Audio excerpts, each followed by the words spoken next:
Topper versus back benchers.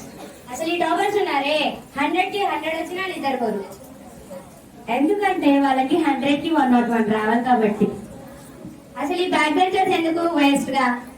Toppers అయితే exam రాస్తారు, back benchers చరిత్ర తిరిగి రాస్తారు. సర్లే నీ చూపడం సాప్. కానీ ఇప్పుడు సినిమాకి వెళ్ళాలంటే ఎక్కడికి వెళ్దాం? కాదు, బ్యాక్ బెంచర్స్ దగ్గర వెళ్తాం.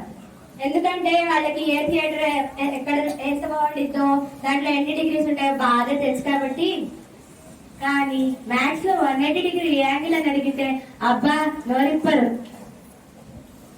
చుట్టమల్లే చుట్టేస్తానే చుట్టేస్తానే. ఏ బండా మూవీ కదా, వస్తావా? ఏ పోవే, ట్రిగ్నోమెట్రీ ఎస్టీ ఉంది, ప్రాక్టీస్ అవ్వాలి.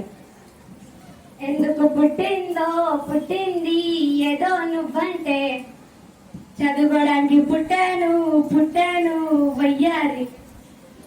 అసలు స్టూడెంట్స్ అందరికి హ్యాండ్స్ అప్. టాపర్స్ అయితే 3 అవర్స్ ఎగ్జామ్ 2 అవర్స్ రాస్తారు. ఇంకా మన బ్యాక్ బెంచర్స్ 3 అవర్స్ మొత్తం నిద్రపోతారు. లాస్ట్ 5 మినిట్స్ రాస్తారు చూడండి, స్వాహ. సో బ్యాక్ బెంచర్స్ ఏంటి అంతే కదా. ఏమైనా టాపర్స్ ఉంటే బ్యాక్ బెంచర్స్ ఉంటేనే స్కూల్ లైఫ్ బాగుంటుంది.